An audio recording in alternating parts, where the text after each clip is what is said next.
Good, Kev.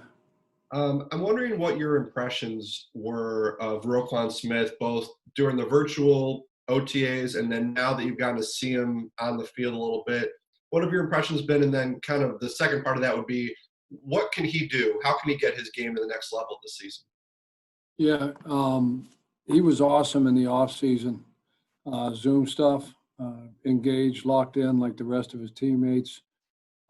Coming back, he did a phenomenal job. He was, coming off the injury, he was one of the guys that could actually come in here into the facility and do rehab. So he was kind of, ahead of the game that way because he was in here working with, Jason Loscalzo. He was getting treatment from Andre and the guys. And so he's in phenomenal shape. He's locked in. He's engaged. Going through the meetings to this point, the installs. We've had a couple walkthroughs with those guys. He's on top of it. He hasn't skipped a beat. And then I just think that we've seen, Pro Bowl caliber play. Now it's just got to be consistent. Do it week in and week out and stay consistent. And I think coming into year 3, he's going to have a phenomenal year. Dan?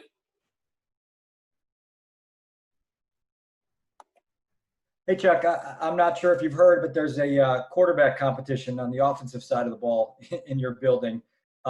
In what ways can you as a coordinator on defense and as a defense as a whole help that process during this camp process? No preseason games, no traditional July and August. How can you help that process? Yeah, again, because we've got some on our side. We've got, a safety situation where we've got, great competition back there. We've got it at corner. For that matter, we always talk about, it's young guys' jobs to come in there and take old guys' jobs, and it's old guys' job, veteran guys that have jobs to hold those guys off. So there's competition everywhere. Obviously, we're all aware that there's competition at the quarterback spot. Makes it a little bit difficult for everybody with no preseason games. So Coach Nagy's done a great job with the schedule. We'll have, competitive periods to where we've got to put the stress on everybody. And we got to do a great job of situational stuff and setting things up. And then, we do enough stuff to where they can come to us, Coach Laser, Coach Nagy, whoever, and say, hey, look, can we get a dose of this? Can we get a dose of that? And vice versa. So I think everybody across the league is going to have to do a really good job of trying to figure out and evaluate their rosters without no preseason. Pat? Hey, Chuck, how are you? Good. Hey, what has jumped out about Jalen Johnson? I know that you've spent more time with rookies than you have vets at this point. Has anything surprised you or stood out? No, really sharp, smart guy. He understands football. He gets it. He asks the right questions. So from a football IQ standpoint, he's really good. Sitting on Zoom, I don't know if these guys are really 6'6", 6'2", 6'1", 5'11". They all thought I was, 5'10", and, I'm every bit of 6 foot, strapped, and they thought, they're like, damn, you look bigger, coach, and we looked on Zoom. So he's long, and he's got great length, and he's high cut, moving around out there.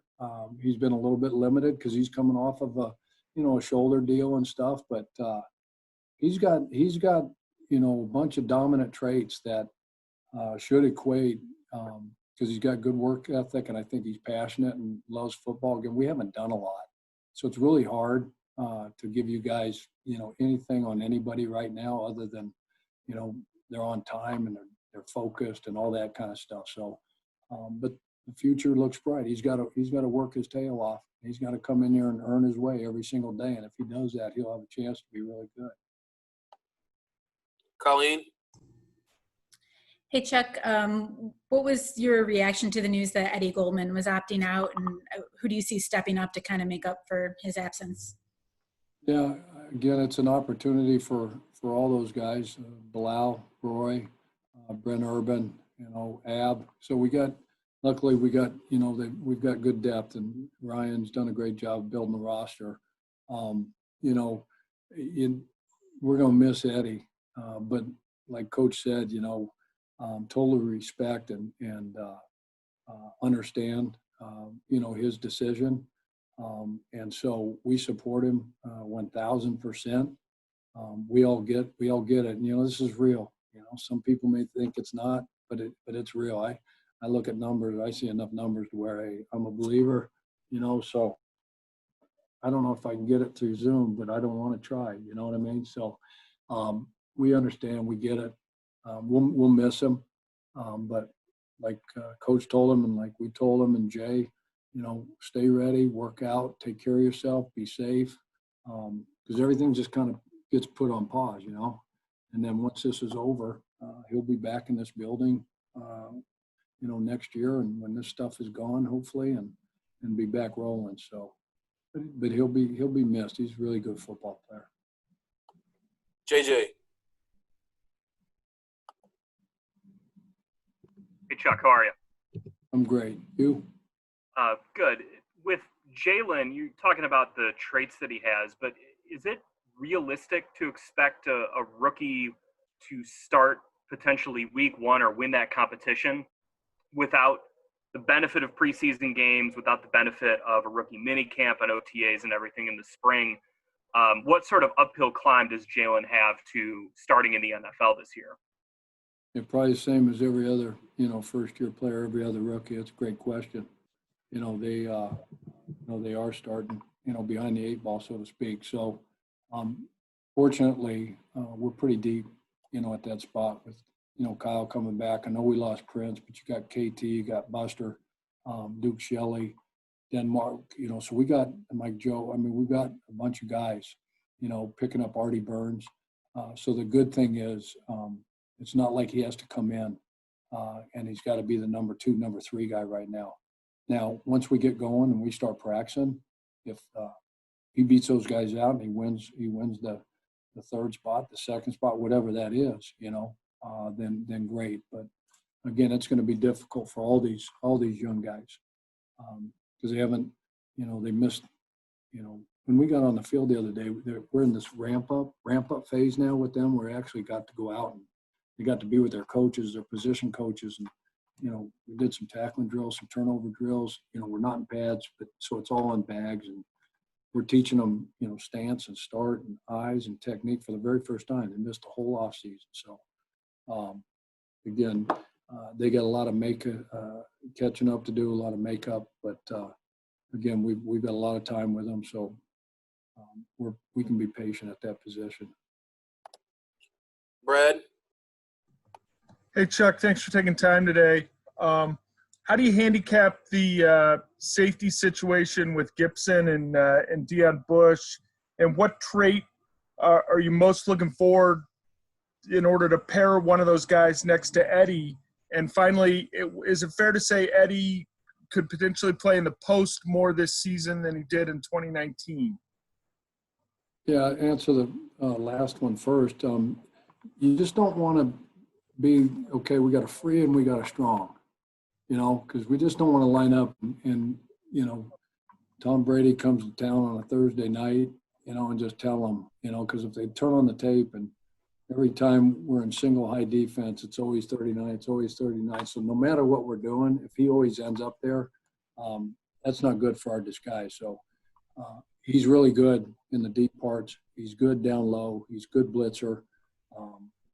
So we're gonna play to his strengths, and we're gonna play to all their strengths. And I got to do a better job, as a play caller of putting all the guys, all 11 guys, in the right spots to make plays. And then as far as the competition there, the traits part, I mean, ball skills, anticipation, range.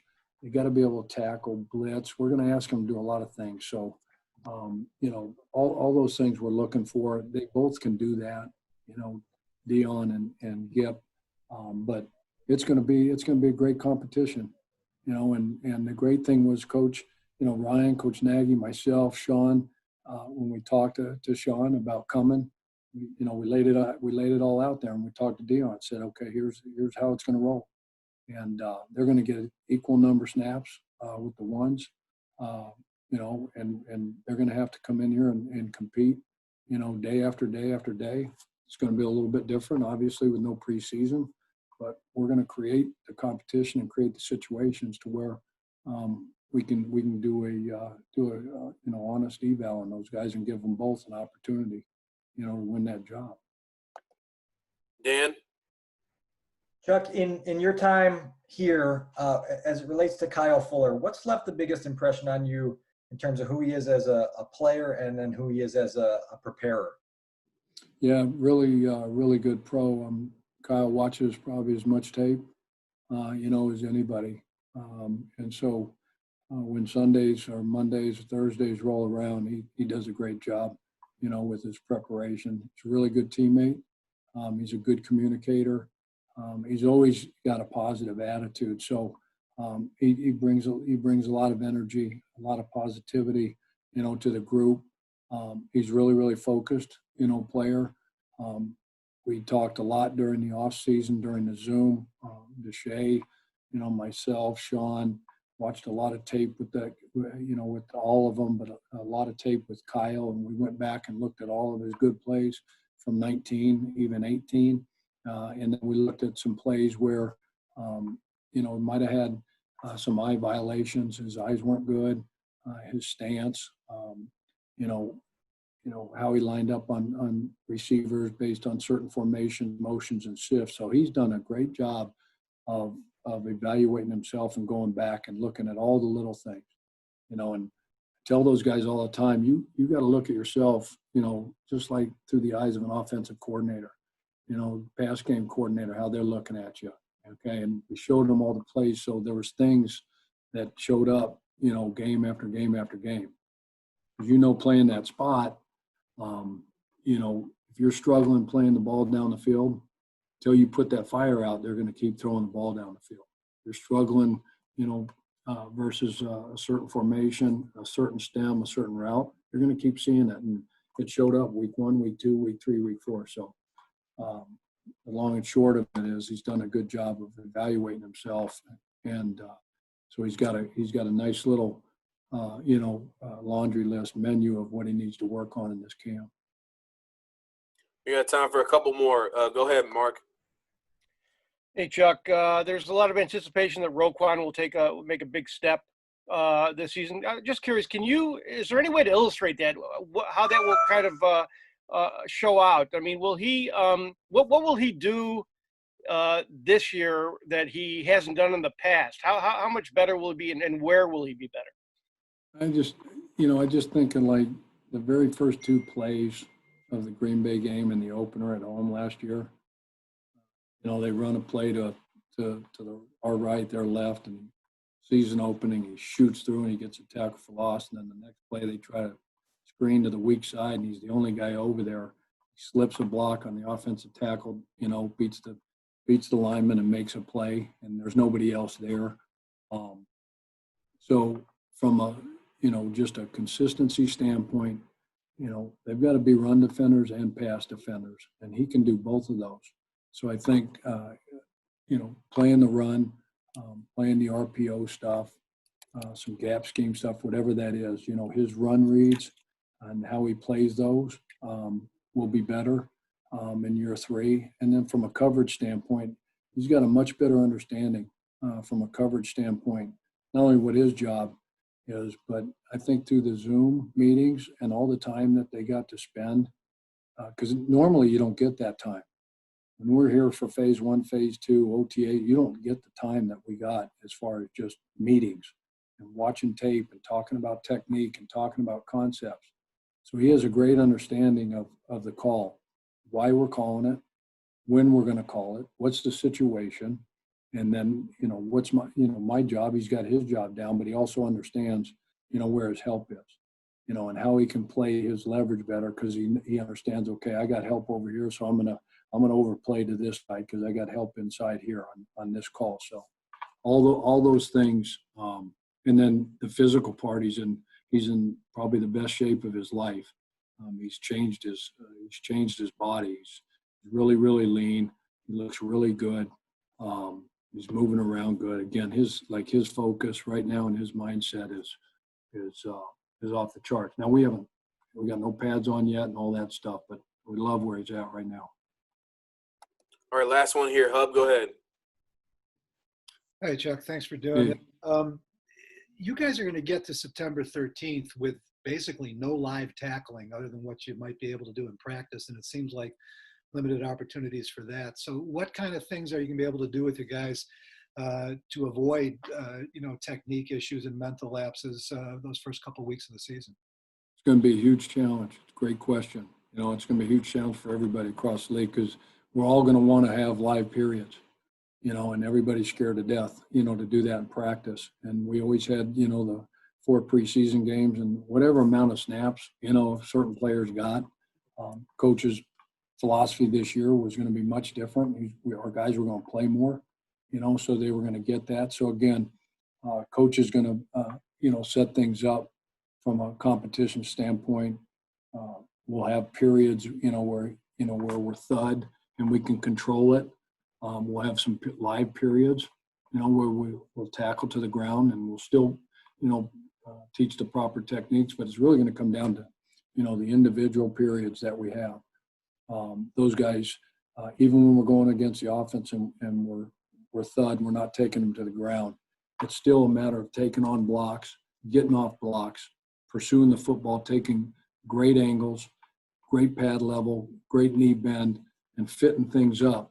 And if you don't get, because you can do that in a sloppy manner, you can run around and be chasing a guy inside out, and a runner cuts back on you, overrun it, and put an arm out. Oh, I got that. No, you got to show them on tape. There's no way you'd have made that tackle because you were out of position. You lost your leverage on that.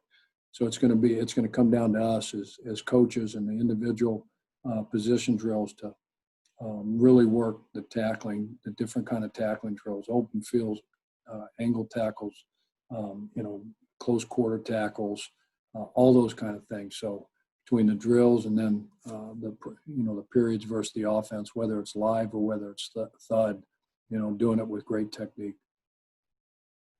Thanks, Coach. Appreciate you guys.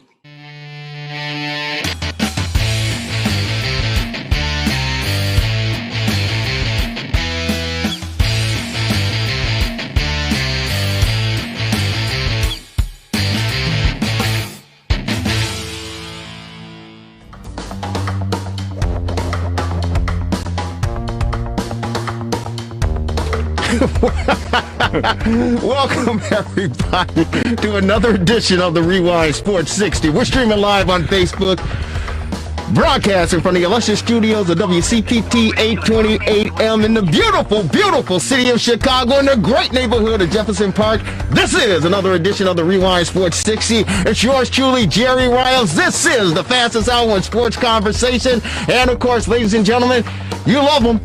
He's not over at Wrigley Field. He's not on the rooftops over there. He's not at Comiskey Park or the Guarantee Rate Field. He's not. No, he's in studios, ladies and gentlemen. You love him. And before we're out of here, no question about it, I'm sure we're going to get an opportunity to hear his point of view as far as high school football is concerned, being pushed to the spring. March, ladies and gentlemen, he is the one. He's the only. He's the marvelous one. He's Dan Marver. Yeah. What's up, Marver? How How are you you, doing? buddy? It's nice and wet today. Hey, take it easy. Outside. And, I actually enjoyed the Blackhawks game yesterday. They won a game in Edmonton. That was pretty cool. And the Cubs just won a game. So things are underway. I'm just, the Marlins and the Phillies. I mean, it looks like it's going the way we thought, where it's going to be tough to finish the season, but we shall see.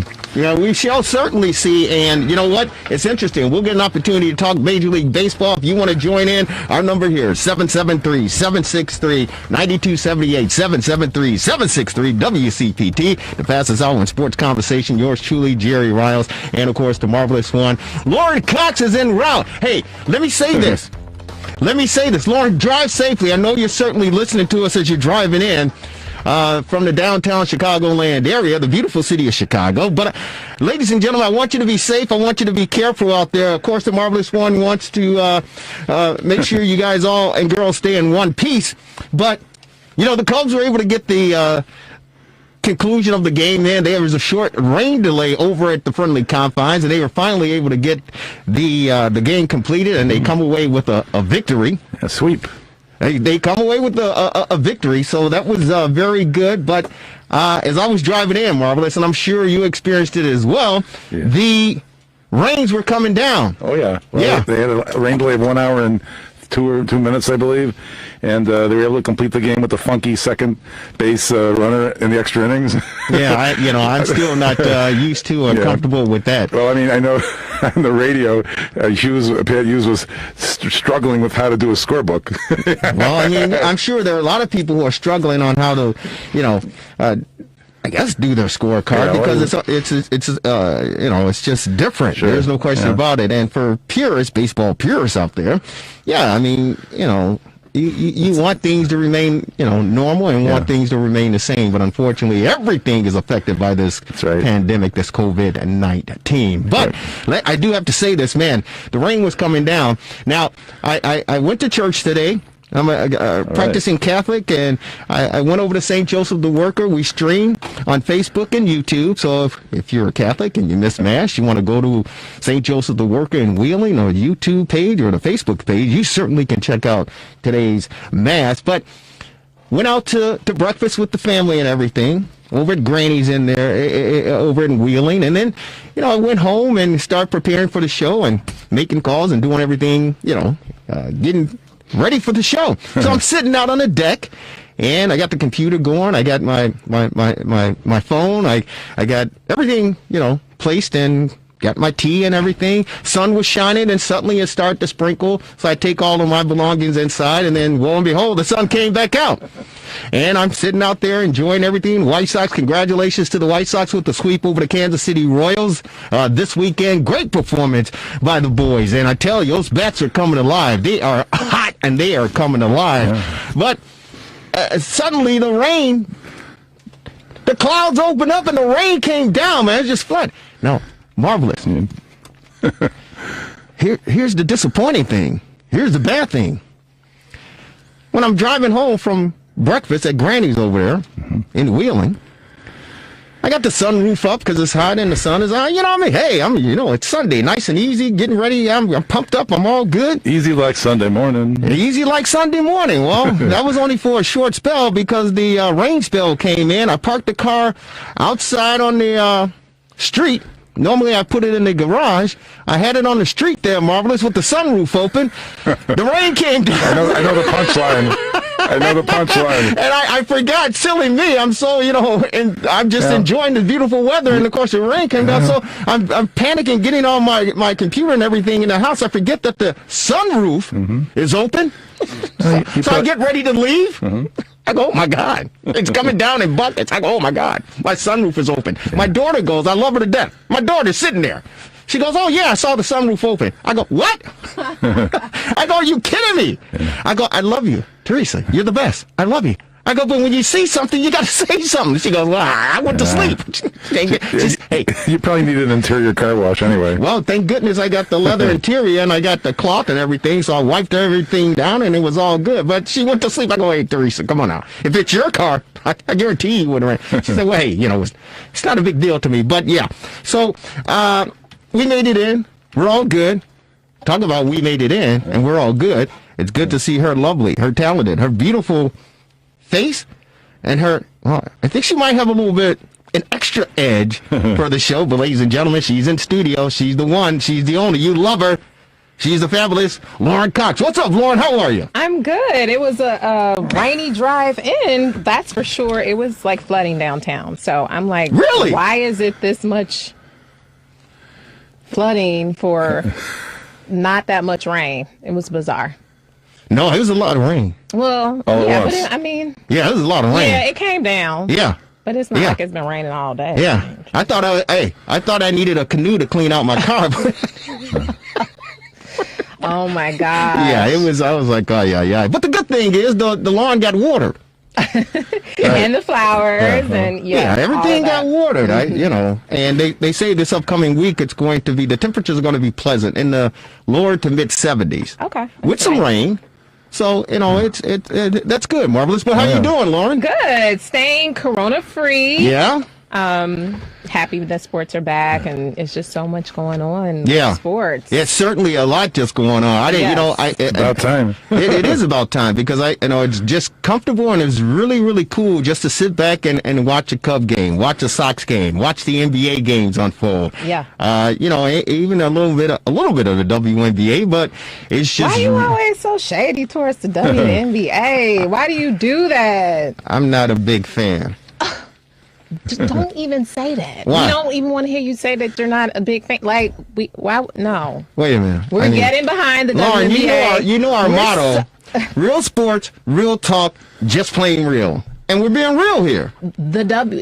Those girls can play. Did you see one of the players got into it with Andre Iguodala? Did you see that? I did not see that. Yeah. Paint a picture for us, Lauren Cox. Basically, he said 23 was nice as opposed to her name, and her name was Powers, I believe, and she just went off on him basically and said, I got a name and this is why we're not respected at the WNBA, and I'm paraphrasing a bit, but anyway, they started to put Andre's past posts where he said he didn't want his daughter playing for the WNBA because he didn't want her to be a lesbian. So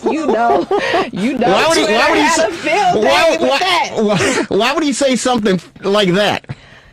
Good question. Keep it real sports. Why would he say something? 773-763 WCPT. If you got an answer, Yeah, he said that. So then, they brought that back up, and he couldn't win that battle after that.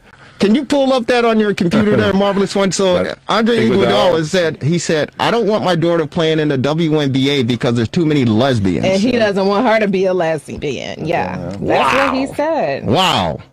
Okay. Very interesting. That's very, very interesting, especially with everything that's going on as far as equality and social injustice and systemic racism, and everything that the NBA and WNBA have done. Adam Silver is doing a fabulous job of trying to bring unity together. Yes. And it's really interesting that a player is speaking out against a fellow, and I use the word loosely, but somewhat of a colleague, a partner in this big brand as far as the NBA is concerned, because the NBA and Adam Silver is really the changes that they've made over the past year, especially prior to the pandemic, is phenomenal regarding elevating the WNBA to a more respectable league and equality for the women and the players. Yes. And then as far as pay is concerned, as far as paternity leave is concerned, I mean, the NBA and Adam Silver has done a fantastic job of trying to bridge the gap even before the pandemic. So you would expect and think at the end of the day, and I understand Andre Iguodala's position and his concern, but sometimes you just keep things to yourself, okay? You just keep things to yourself. Say it again. And it's a matter of you working together to build a brand, because at the end of the day, it is a livelihood for these women. Yes. Just like it is for the men. It's a livelihood. And despite how you may feel about it, you've got to I would imagine you would have to respect it and support it. Yeah. Even if you don't necessarily agree with it. Because at the end of the day, again, it's a matter of these. Why would you agree with it? Because he doesn't. There are people. Well, no, I'm not saying him. I thought you were saying in terms of the WNBA. Yeah, actually, he's made that comment in 2016. Is what I'm finding. The comment it was a while ago. And at the time, he had a 6-year-old daughter, and he tried to clarify it a bit by, it's a 4-year-old quote. That's why I couldn't find it right away. No, it's. So this is what it was: former Spartan, current WNBA star Ariel Powers to Andre Iguodala. Put some respect on my name, because he tweeted number 23 from the Mystics is nice. She told him, put some that was the tweet that he tweeted out. Ariel responded and said, put some respect on my name or keep this tweet to yourself. And then, but what was so Well, you know the WNBA, they are. She had an attitude. I mean, just No, but they're just tired of being disrespected. They're. Yeah, but he just said number 23 is pretty good. But they said she was saying that if it was male sports, they That's would not have true. known his name. That's not true. That's not true. That's how she felt. Well, I think she needs And to. I think his past has a lot to do with It may have a lot to do with it, but I think, here's the thing. Regardless of whatever profession So you're in. honestly, but that's what it is. It's the past. Like, he's got a history of saying inappropriate, foul stuff. So then when he tweeted that out, what you think now? Oh, let's give him the benefit of the doubt. No, he's got a history of saying foul stuff. He fouled. But it's and that's why she called him out. No, she's got to relax. She's got to relax. In my opinion. Because Lauren, you're talking about the was wrong. Was it?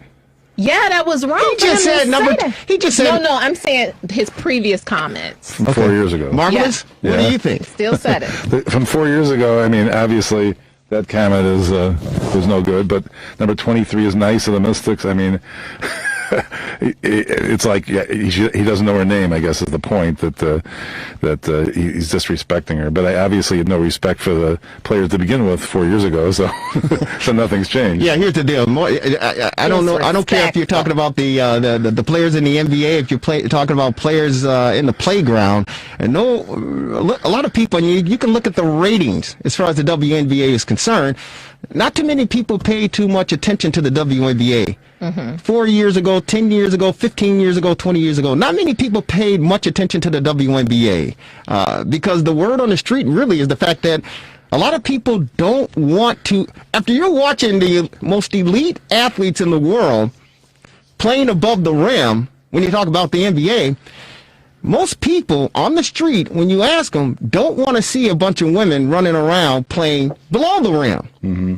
That's the perspective, and that's the truth on the streets, and you know this. But you know this. Nobody wants to see a woman running up and down this court. Do your daughters play basketball? No, they did not. Okay, mine did. So I have a little different perspective, I guess, because I thought, it was, you don't see, the post play and everything else that you see in the men's game, but yeah. I got to enjoy it, obviously, following my daughter, so I have a little bit more appreciation, maybe. Listen, I love women's sports. I at one time said my daughters were in gymnastics, right? Since they were like, little girls, 6 years old. They love it. I knew about gymnastics, but not as much as I knew about, the main sports. Basketball, football, whatever. But I learned to love the sport because they were involved. Basketball, I respect women in anything they do. I say, hey, listen, I wish that if I come back in my second life, that I could be a 12-year-old girl, the gymnast. Because the things that they do, it's phenomenal. It's unbelievable. And somebody said, Jerry, why would you want to come back to be a 12-year-old boy? I go, because women gymnasts, and to me, it's speechless what they're capable of doing. And Simone Biles, God bless her. Yeah. Oh my God. And you would have seen all that. She's an alien. And you would have seen all that in Tokyo under other circumstances. Simone Biles she's an alien. Yeah. I can't even comprehend how she's able to do what she's capable of doing in such a controlled manner. Listen, I love Michael Jordan. Everyone knows that. Simone Biles, in my opinion, as an athlete, she's got him beat. I said she's got him beat. She is unbelievable. So I said, hey, you know what? If I come back in my second life, I want to be a 12-year-old girl and be able to not a 12-year-old girl, a 12-year-old female gymnast. Yeah, but then you'll have to go through the teen years. Marvelous. I just want to be a gymnast. I want to be a 12-year-old female gymnast because the things that the women do, and no offense to the male gymnasts, they're phenomenal in what they do as well. The pommel horse and the rings. I mean, my arms are big as they are, without doing that. Just imagine, Lauren, just imagine if I was really doing it. Oh my God. But female gymnasts, they're unbelievable athletes. I dated a basketball player back in my younger years, and I respect women playing basketball because it's a skill set that is, to reach that level, you have to be very, very good and very, very talented. But as far as mainstream America is concerned, and on the playgrounds, most people don't want to see women at the highest level. They don't want to watch them play basketball because most guys say, hey, I can do half the things that they're doing, which isn't true, but that's the perception. No, that's ridiculous. I mean, you guys have to, people are starting to tune in more, and the NBA is definitely understanding their part. You see a lot of the players had on the orange shirts, orange shirts, bringing awareness to the WNBA, and you have your new stars that are coming along. I mean, I definitely think that. But most people don't even know who the stars are in the WNBA. Well, really, Marvelous. I think everybody knows. Sabrina. Yeah, is well known. I think that's one. And she's out. Sabrina's out for. Griner is known too. I think, among others. But that's the point. That's the point. So you don't think it's starting to get more interest? No. Oh, come on, Jerry. I'm just being honest. Yes, we're talking about it. Hey, we talk about it every week, whether you want to or not. So I think we are starting to get more. Nobody. Yeah, we're talking. Hey. Listen, I'm glad you brought it up. Yes, I will continue to bring it up. Well, just take it easy. Just take it easy. See? But as far as your perspective on, let's go to the men now. Is that okay? Let's go. Marvelous. Yes. Let's talk about the men. No offense to the women. Okay. Right. Thank you. I love women. I think you guys are fantastic. I'm sure you do. I'll tell you what the NBA as it is this week looks to me like the Proviso West Holiday Tournament or something, all on one site, which is kind of with no fans. And so it's not the same thing, obviously. And what they've done is they have the standings as it was, and each team's going to play about 8 games. It's not going to change the standings much. It's still going to be Milwaukee, Boston, Toronto, LA, Clippers, Lakers at the end of it. So, they're doing the best they can with an impossible situation in all the sports, actually. And I say, it'll be amazing if any of them get to the conclusion. But the ones in a bubble have a better chance. It looks like baseball made a mistake by not doing the Florida-Arizona plan. Well, where they would have been all in one place. Yep. In the spring training sites. Right. But the sidebar to that, the one reason why they didn't do it is the fact that these players are going to be tied up in Arizona, and we see exactly what's happening with the numbers as far as COVID is concerned in Arizona. They're shooting out the roof. Florida is where the NBA and WNBA is. So they're in a bubble though. Yeah, that's what I mean. They could do a bubble in Arizona and Florida. Well, I don't know how they, and that's not the problem. The bubble is really not the problem. It's what these players, and it's suspect in the first place as far as baseball is concerned, because you go home, and who knows whoever you come in contact with, whether it's your wife, your girlfriend. They're blaming on the Marlins. They're like, the Marlins are destroying the whole season. That's the thing. In Arizona, actually, the spring training sites, if they went to their own sites, they're all in Phoenix, Scottsdale, whatever. It's all pretty close. So that would have worked. Florida would have been a bigger problem because the Florida spring training sites are more spread out. Right. All the way from the East Coast, Miami, the West Coast, Tampa. So that wouldn't have worked as well. But it looks as though this is, the travel is the problem. I mean, they contaminated the Philadelphia clubhouse, so nobody can play there for a week, and it's already a big mess. So Rob Manfred, the commissioner from Major League Baseball, issued a comment or a statement last either Thursday or Friday and said, if these numbers continue to escalate tomorrow, meaning Monday, he's going to shut everything down. Yeah, I mean, the Cubs are supposed to play in St. Louis next weekend. They're already talking about that being in jeopardy because the Cardinals have some COVID. And I think that everyone should have listened to Buster Olney, right? He said, hey, listen, it has a 5% chance of starting, 0% chance of concluding. And it seems like he's accurate because a week, what is it, a week and a half, 2 weeks now? Yeah, a week ago Friday. A little over a week. Yeah, and so it's getting out of hand. And the unfortunate thing about this is the fact that you're asking 20-something-year-old, well-paid athletes to abide by rules. What's the one that didn't show up today? Kane is Milwaukee's quit. Cespedes. Cespedes. He just said, I'm not coming back. Right, exactly. And that's the problem, is the fact that you don't know what these players are doing. Well, I mean... And then they released a statement, we can't find them? Right, exactly. Like, are you kidding me? Exactly. But the point of the matter is the fact that you can't control these players when they leave the ballpark. No, that's the problem. Why they can't leave. And that's the difference with the NBA is the fact that they're in a bubble and they can't leave.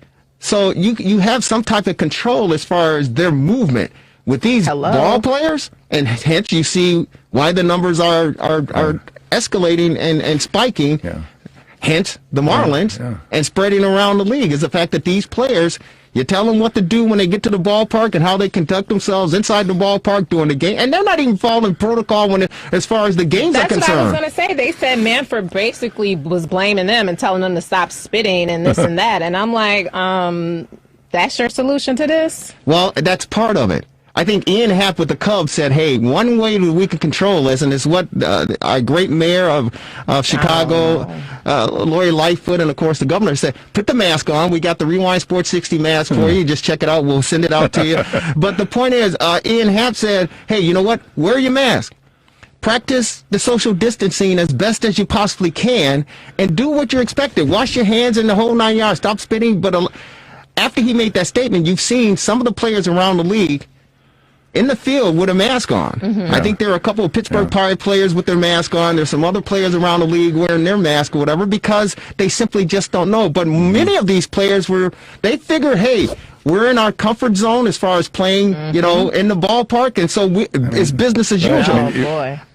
There was one network, the Marquee Network. They showed Anthony Rizzo when he came back. They showed a close up of him, and they showed him spitting. Yeah.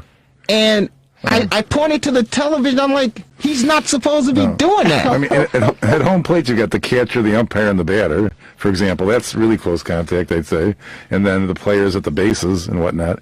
But there was one time that I think the bubble didn't work, and that was for Lou Williams, but we won't get Yep, we got a report. The stripper Aries said she did get a dance. She gave a dance. He got a dance? Yep. Lou Williams in the house. He got a lap dance. Too. Ridiculous. Really ridiculous. We don't condone that type of behavior here in the Rewind Sports 60. But, hey, look, I told you this. And Stephen A. Smith said the same thing. There's no way. And I love my brothers. But in the NBA, them cats, they're not staying. No, it's not happening. So good. Hey, Lauren, there's two things they're going to be doing. One way, somehow, they're going to be smoking the weed. They're going to do it.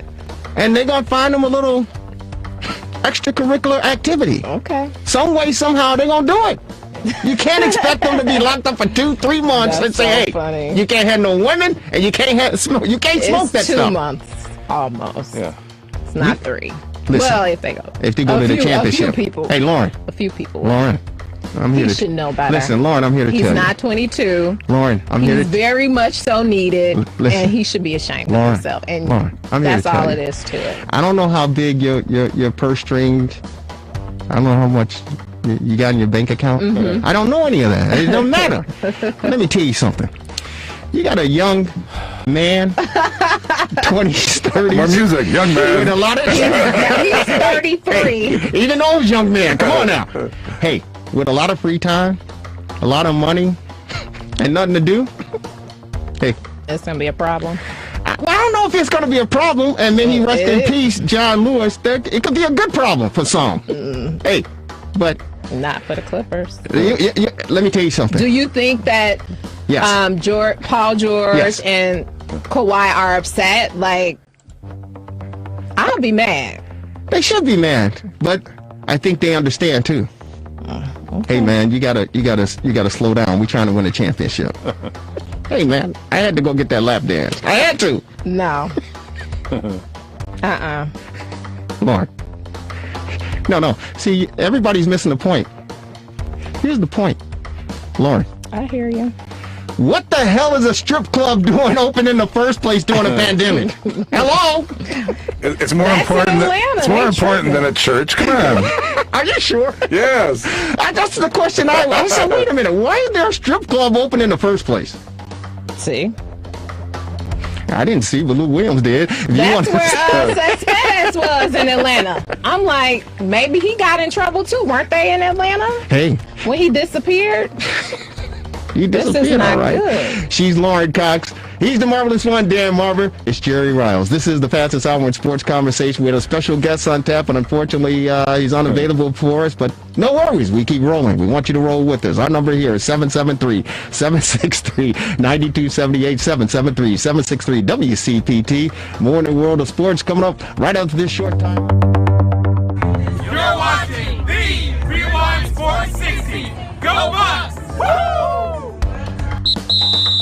It's the end of the quarter. Time for a break in the action. The hottest sports panel in Chicago will get back to the fast-paced action, streaming live on Facebook Live. We're back at it after this quick timeout. So don't you dare touch that iPhone, Android, iPad, Mac, or PC.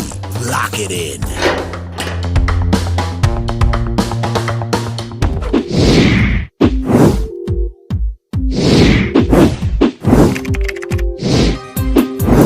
TheRewindSports60.com.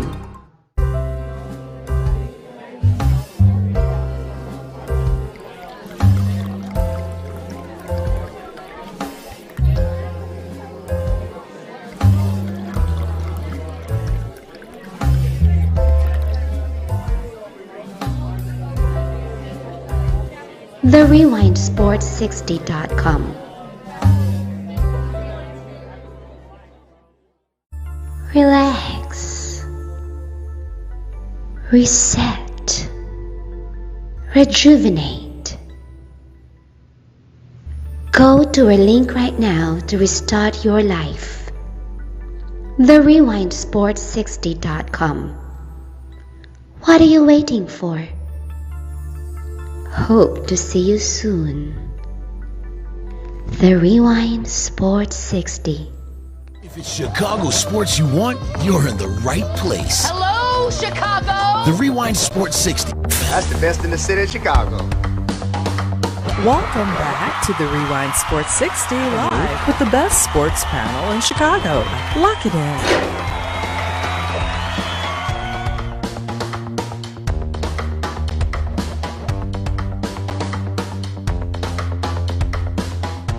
Please welcome Matt Dumbo.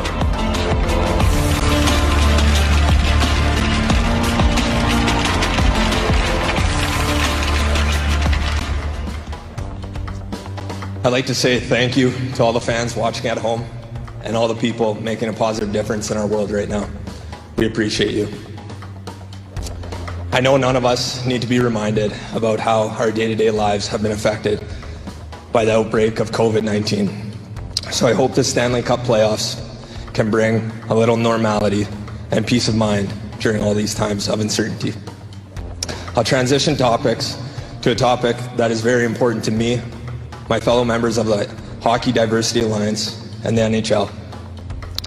During this pandemic, something unexpected but long overdue occurred. The world woke up to the existence of systematic racism and how deeply rooted it is within our society. For those unaffected by systematic racism or unaware, I'm sure that some of you believe that this topic has garnered too much attention during the last couple months. But let me assure you, it is not. Racism is a man-made creation, and all it does is deteriorate from our collective prosperity. Racism is everywhere. Racism is everywhere. And we need to fight against it. On behalf of the NHL and the Hockey Diversity Alliance, we vow and promise to stand up for justice and fight for what is right. I know firsthand, as a minority playing the great game of hockey, the unexplainable and difficult challenges that come with it. The Hockey Diversity Alliance and the NHL want kids to feel safe, comfortable, and free-minded every time they enter an arena. So I stand in front of you today on behalf of those groups and promise you that we will fight against justice. We will fight against injustice and fight for what is right. I hope this inspires a new generation of hockey players and hockey fans, because Black Lives Matter. Breonna Taylor's life matters. Hockey is a great game, but it could be a whole lot greater, and it starts with all of us.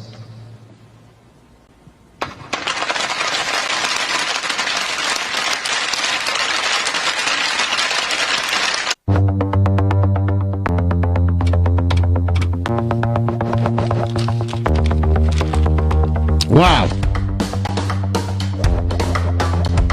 Wow, Lauren. That was Minnesota's Matt Dumba on Saturday. He became the first NHL player to kneel to the U.S. national anthem when he did so before the opening playoff game between the Oilers and the Blackhawks in Edmonton, Alberta. Dumba knelt at center ice while fellow Black players Malcolm Subban of Chicago and Darnell Nurse of Edmonton each stood with a hand on one of his shoulders. Several teams this week stood together during the U.S. and Canadian anthems, with some players locking arms to show solidarity. With the message "End Racism" on the video screens around him, the Wild defenseman made a passionate speech about racial injustice on behalf of the league and the Hockey Diversity Alliance. Welcome back to the Rewind Sports 60. Yours truly, Jerry Riles, along with the marvelous one, Dan Marver, and the lovely, talented, outstanding Lauren Cox. I got to get your reaction, Lauren. And, of course, marvelous, but Lauren, your reaction once you heard the speech. Well, the speech, I wasn't that touch moved and inspired by it. He said a couple of justices where it was supposed to be injustice, and I'm like, ooh, yeah. But the overarching issue is on July 31st, before this, Eric Trump praised the NHL players for not kneeling during the anthem. So they're already politicizing this. So, I guess NHL decided, let's scramble and do something. And so, they have Dumba come. I know he's a part of the Diversity Council, which, it's only about 4 people on there. And I feel like we need the right people delivering these messages. So you feel he was the wrong person? I want to feel it. Why was he the wrong person? Because he was stumbling. He said it was injustice, and he said justice. I mean, that was because he's reading something, and I don't feel his heart and soul in it. Really? And he is white and Filipino. Right. Where was the black person to say it, or at least a white person next saying to it? Subban. Yeah. And no. Well, he should have been talking. Somebody who could have really conveyed this message to that audience that needs to hear it, because, NHL and their diversity has always been a question, at least. Okay. Marvelous. Well, I mean, obviously it's not like the NBA in terms of the number of black players that participate in the sport. I thought that it was not shocking that Dumba spoke. I thought that his remarks were okay, and and whatnot, and he's certainly, again, First Amendment right to do whatever you want. But I think the NHL felt that that was the appropriate thing to do under all the circumstances. I mean, fight against injustice, okay. Recognize injustice, racism. I've always said. We talked about solutions. You talked about a solution for the shootings in Chicago. What is the solution? I've actually offered legislative solutions to different things, but what is the solution? Because in people's minds, no matter what you do, there's still going to be bias. I mean, there's no way you can get rid of a bias in a person's head, unfortunately. But obviously, you don't want police killing people either. No, I think you can get away from a bias, and a lot of times I think it comes from a personal experience. I know that there have been stories over the years where there have been neo-Nazis or skinheads, that hated, anyone that wasn't like them. They had an experience or an encounter with a minority or a black person, and it kind of opened up their eyes to a whole new different world. I'll give you a movie to look. American History X. American History X. With, what's his name? Norton? Ed? Yeah. Edward Norton? Yeah. American History X. If you haven't seen that movie, go out and get it. Get it on Netflix. Get it. Whatever you have to do. watch American History X. It's a fantastic movie. It's on Hulu. Thank you, Devin Tingle, for that. It's on Hulu. If you haven't seen that movie, watch that movie. And that character, his perspective on life changed because he had a personal experience. He went from one end of the spectrum as far as hate to the other end of the spectrum as far as caring and loving his fellow man. Absolutely. But because he had a personal experience, which changed his bias completely. But go out and get American History X. Oh my God, what a movie. It's a fantastic movie. I think, Lauren, I agree with you that, you want something to be from the heart. You want the real passion to come from it, regardless of whatever the case may be, right? Yeah. In this situation, Black Lives Matter. You want someone who's going to express it. Black Lives Matter. Well, I have to he's a disagree minority. with Dan because I think a conversation can change people's mindsets. I've seen it happen. Oh, yeah. So that's why I really feel that they need to have the right people conveying this message, because they had an audience. If it was a message delivered in a different way by a different person, maybe that could have opened up the door for some people. People were, we're so happy that he said it, and this was such a great moment. But did it really land a certain way? Well, here's the deal. It's hard for you and I to answer that question because we are minorities. We're the reason part of the reason this movement is at the heights that it is, because of what's happened to us personally as African American men and women, but also to the African American, the black race, over 400 years of oppression. So we see it, feel it, and experience it differently. But for those such as Dan Marver and Devin Tingle, who are not minorities or black, they see it through a different lens. Oh, sure. Here's the surprising thing. We talk about Juneteenth. You and I, we grew up knowing about Juneteenth. Mm-hmm. But once it was brought to the mainstream America, there were many people who are not African American or black who had no idea about Juneteenth. Absolutely. So his message, even though for us as minorities, we kind of like, okay, thank you so much. But for the audience, which is primarily white and foreign, right? Now I'm going to say primarily white and foreign.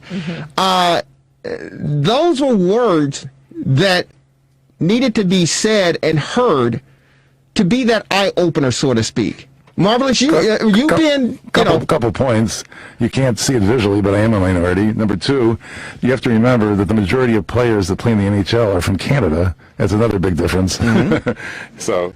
No, but I mean, as being, you're Jewish. Is that okay? Yeah. Right? You're not African American or a person of color. Mm-hmm. You've experienced some sort of racism or some sort of prejudice. But if you're walking down the street with Lauren and I, you're not going to be mistaken as being a minority. Yeah, clearly. Until you express or share. Right. That. Mm-hmm. And that's the big difference. But being non-black, brown, when you heard the message, did it enlighten you in any way? Did it touch you in any way? The NHL, this message we're talking about? Yes. No, it didn't. I mean, I didn't find it compelling. I mean, I found. Kaepernick would be more compelling, for example. Mm-hmm. So they have that. But I think that it was. I don't know. It might have been that the NHL. And it was behind this. I mean, whether he's a good actor or not, his voice sort of trembled a little bit. So, I guess he's nervous. Right? Yeah, he's nervous. He was mixing up justice with injustice. It's like, come on. And he did like two. It wasn't that, I'm not nitpicking, but I'm saying you could tell he was reading a statement versus a black person has really experienced that, which probably was Malcolm Subane right next to him, Right. So that kind of threw me off. I've been told that there are, however, some physical features that do identify Jewish people. Yeah, there certainly are. We understand that. But here's the deal. I think that because of the audience, again, Lauren, and because of the league, this was something that's unprecedented for, a minority to speak out And kneel. I didn't. When you first sent me the clip, I didn't know that he kneeled, and so when I saw him kneeling, I said, I definitely respect that, but my issue still stands in terms of they should have had a black person. I'm glad that he did it. That I'm glad that he did it. I'm glad that the NHL is on the forefront as far as making change and bringing more equality. Are they really, or is this just what everybody's doing now? What kind of change? That's the great question. That's the great question. Why they throw him up there with that speech that they gave him? It's like. They had to do something. I mean, so you're saying he was a token representative of the National Hockey League? Is that what you're saying? No, I didn't say that. I just said I thought of that. Or somebody else. I thought of that. Well, here's the thing. It didn't touch Dan, so we ain't doing a good job. Well, I mean, that particular one, there are others, but not him. Yeah, let's go out to our phone lines. Tommy calling from Chicago is joining us on the Rewind Sports 60. Tommy, how are you, man? Are you there? First of all, yeah, I'm here. Can you hear me, sir? There you go. What's going on, Tommy? How are you? Okay. Very quickly, I tune in to you guys now because I really enjoy the satire between the three of you and the chemistry and also the information about sports. But let's be clear about one thing. There are certain conversations that we should not even embark on or get into because it's a broken record. Ever had that song that you liked very well until they got to that same point and then it just got stuck? So what difference does it make if you kneel and when you stand up, it's still the same thing? The bottom line to where we are right now is simple. We're in a world health crisis, and that alone would bring morality back to the conscious mind of any hater to recognize and understand that, well, wait a minute, I hate this color so bad. But guess what? I can die from the same thing, too.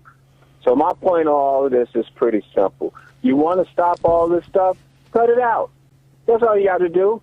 But the reason why you won't cut it out is because then you have to repair what you've done. And so one last thing. I was watching the Lakers and the Raptors, and really, guys, I don't know how long it's going to take me to get used to all of this, man. But I'm just like, really? I mean, it's like the whole camaraderie of the game where the people could spur the underdog on or give that team that was down that spark to come back and stuff. It's just like now, man, it's just like watching some guys play pickup ball in a gym, except for they all neatly dressed in NBA uniforms. Yeah, I don't mind that. I love you guys. Hey, real quick before you go, Tommy, thank you so much. We appreciate you and we love you too. Real quick before you go, you're a lifelong Chicagoan. What side of town you grew up on? I grew up on the south side. Okay, south side. So one of the most famous playgrounds in Chicago basketball history is Cole Park. All the basketball legends, they played at Cole Park because that's where you go to showcase your talents. And you say, hey, man, I can hang with the boys. You know how many people would stand at Cole Park all day long and watch the Hoopers come and go, come and go, come and go. That's what we're watching with this NBA hub down in Orlando. They don't have people in the stands. They got the virtual screen or whatever, but basketball fans are watching these Hoopers because they're the best in the world. And so I would hope that you would embrace that from a pure basketball standpoint. Wait. Let me try to help you out. Yes, sir. See on the west side there was a little gymnasium called the Boys Club, where all the elites went all throughout the city Southwest. If you were a baller, you know where all these places were. There's one right over behind the Museum of Science and Industry where they all went. Right. But let me just try to be clear about one thing. See, first of all, because we as moral-minded people have not stopped and said there's something that's really, really wrong, that thousands of people are dying, and maybe we just need to pause for a moment and straighten that out. We seem to believe and think we can just go on about our lives and then come up with a new narrative. Well, this is the new this is the new that. The whole camaraderie of sports, as you said, was the ability to go and watch these guys. When I see them now, I see all of these slogans and I see all of this stuff and I say to myself, man, really? Seriously, guys, if we want to stop what's going on, then first of all, you have to do what Michael Jackson said and be the person that looks in the mirror. And second of all, you have to recognize and understand and stop lying to yourself and try to act like because you're not black that you don't know what's going on. Yeah. And again, I love you guys, and I tune in every Sunday, and thank you for letting me get that out. Thank you, brother. I appreciate you, and don't be a stranger, but you certainly are. I was going to ask Tommy did you understand the cut it out part? I kind of couldn't follow that. Yeah, I mean, he cut it out means stop it. Stop what? Stop the. Well, I think he's saying stop trying to put, and no pun intended, but stop trying to put a mask on something that, you're covering up the reality of life, of where we are today. Mm-hmm. So I think with the NBA, I think with sports in general, we're trying to get back to our normal way of life. And by starting these games up, and we see how they're falling to the wayside, it's similar to putting a mask on to pretend that there's nothing real happening in this world. And I think that's what he means, say, hey, cut it out. A distraction, maybe? It's a distraction. So he said, hey, stop it. Let's address the issue. So if I have a broken arm, stop the games. Yeah, I mean he wants to stop everything and say, hey, let's focus on life and get past this thing before we get back to fun and games, more or less. In my opinion, the way I interpret it. Okay. Is that what you see? Well, absolutely, and the whole thing is money. This is what this is all about. Yeah. They're not, the sports bring everybody together. Right. No, it's economics. It doesn't matter how many people in the stands, it's the TV. And the advertising. Right, exactly. So, I mean, that's all it is. And, I do definitely agree in terms of we definitely need to stay focused. We got to stay focused. I think the problem is, he said cut it out. Unlike Michael Jackson, the man in the mirror, I think the big problem is, it's at the end of the day, it's fear. I think it's a human nature. It's fear of the unknown. And that's where we are. And that's why some people embrace it and they accept it and they welcome it. Other people, they try to run and scatter from it because fear is a powerful emotion, and it could be manipulated and manipulate people. And I think that's where we are. And that's why we're distracted and scrambling because of fear. Lauren, we didn't get to the 3 keys. Yes. You got it real quick? Well, I mean, we talked about basically most of it, the NFL. A bunch of players, a half dozen of the Patriots basically are opting out. Eddie Goldman, Bears defense, essentially, yes, opted out as well. So eager to see how all of this is going to unfold with the NFL. But we see what's happening with the NBA. We'll get it more next week. My apologies. Marvelous. Yeah, I just wanted to remind everybody, don't go to high school football games in 4 weeks. They're not going to play till March. Yeah, they'll be in March. Thanks to Devin Tingle, our producer, outstanding producer. Thanks to both of you, and thanks to our callers. This is the fastest hour in sports conversation. It is the Rewind Sports.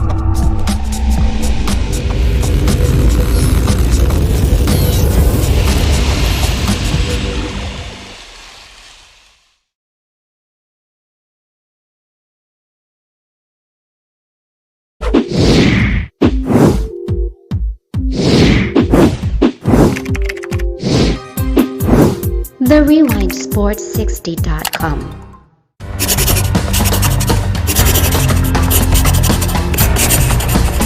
Okay, well, given the lack of preseason games and the shortened training camp timeline, what are you doing as coaches to make sure you're able to evaluate the quarterback competition properly? Well, so far all we're doing is planning, Colleen, but I think what we will do is be very detailed in how we evaluate every single day. Trying to keep perspective of the part that's closest to real football is the part that should be the most important. So we're talking about, though we evaluate players on how they do in meetings and all aspects of being around them, what's most important is obviously when we start practicing full speed. But I mean, the thing I could tell you is that the guys in that, in the room, all the competitions, but they're just exactly as you think they would be. I think the team offensively has come in hungry. I think it's very impressive in the meetings right now, both in the individual meetings and in the group meeting, the professionalism, the attention. I mean, the guys came to this building ready to go, and it's as a coach, it's fun. You want to be with people who want to do it, and I think they've come back ready to roll. So I wish I had more I could tell you as far as practice and what they look like, but so to answer your question, Colleen, we're planning. I think we always have done a good job, places everyone's been and being detailed every single day, evaluate how it goes. I guess you would just say it's a heightened emphasis of that this year. Adam Johns. To go off that, Bill, Matt Nagy had this simulated game last year. I don't know if you brought that up in your meetings, where it was a lot of situational football and whatnot, and kind of quick turnaround situations that come up in games. Is that something you guys have talked at length? And then in terms of pushing your own creative buttons, like what can you draw on from your past that you could bring here specifically to enhance that competition, to enhance that competition to find the answers you need? Well, we've definitely spoken about what the formats of practice would be, and I don't want to sound ignorant about what the rules are as far as open practices this year. In the past, even just an open practice can change the atmosphere. When fans are there, obviously it raises the atmosphere a little bit. When you go to your own stadium, it just changes the atmosphere. It tends to add something. Even if you go to a high school stadium, right, and it's just a different atmosphere, it just tends to raise the level of intensity sometimes of practice or the feel. Some of that stuff isn't going to be available to us, right? So we've had numerous talks, and some of it's brainstorming and some of it's concrete ideas as far as, okay, how do we create an atmosphere like what can we do to make it look like practice, like a game, or feel like a game? I mean, is it as simple as saying this is a live period? Obviously, when we say live periods in practice, generally in the NFL, there's an asterisk next to live, because usually you don't hit the quarterbacks, usually you don't cut block people. I mean, there are as close to game-like situation as you can get. So we've brainstormed all of those things, Adam, and I know Coach has some in the plans. We had some in the plans even before all the pandemic changed everything. We already had planned to do that ahead of time. So we'll do that. I mean, I've been in some of these situations in the NFL before, and you have to. And we have them at a couple positions, but I'll start talking about the quarterback position. You have to hope that it plays itself out. You hope it's clear. It's not always clear, and then that's when it gets really important that we're detailed on evaluating very specifically so that it's concrete as much as possible, the numbers in front of us, and you go from there.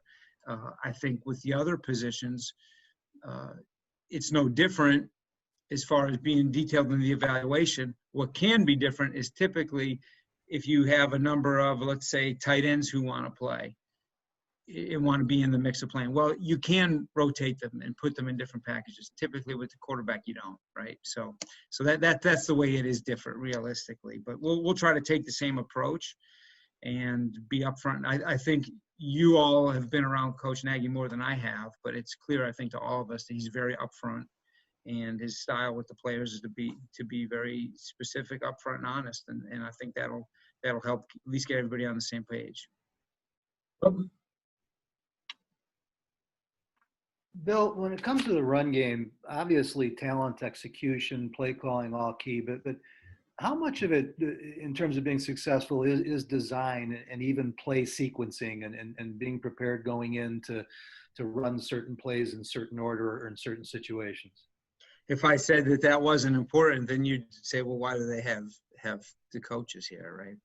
No, I wouldn't say that, but that's okay. I think is design of the play important? I think personally, I think it's critical. I think the real critical part of it is that everyone's together on how it's designed, because there are different ways to get it done.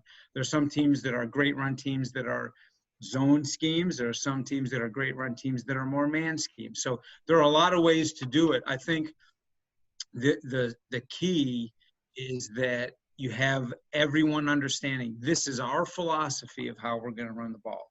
This is what's important to us. This is how your technique has to match it, and how we coordinate everyone together with the calls, with the timing, with the formations.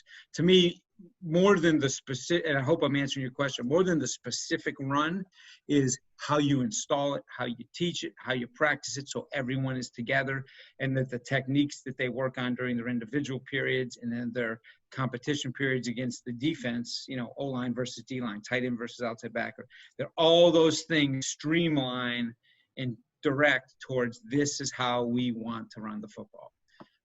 The next level for the coaches then is, okay, this is what we want to be. Here are the players we have, right? To some degree, in a given year, you can direct your player acquisition towards the vision you have of running the ball. But to some degree, you also have to evaluate the players you have once you finally put pads on. I believe we will eventually, right? And then make decisions. So sometimes you have the vision, and we've been places where we've had the vision of what you wanted your run game to be. And then once you get going, you say, you know what? We can do some of that, but that really isn't the best thing for the guys we have right here, right now. And so sometimes there's some adjustment. And you can get a little bit of an idea of that in OTAs when there's no pads, because you can see movement skill. But usually it's not until pads come on that you can make those final decisions. So it's a balance between just having that vision and then evaluating who you have and making sure that fits. Adjust if you have to. But again, I'll just repeat the answer, which I think is the most important thing. The coordinated effort, everyone on the same page, be true to the vision. That's the most important part of it. Dan? Hey, Bill. Obviously, understanding the intricacies of this offense and understanding what Jimmy Graham's skill set is, what made him such an attractive fit for what you guys want to do offensively?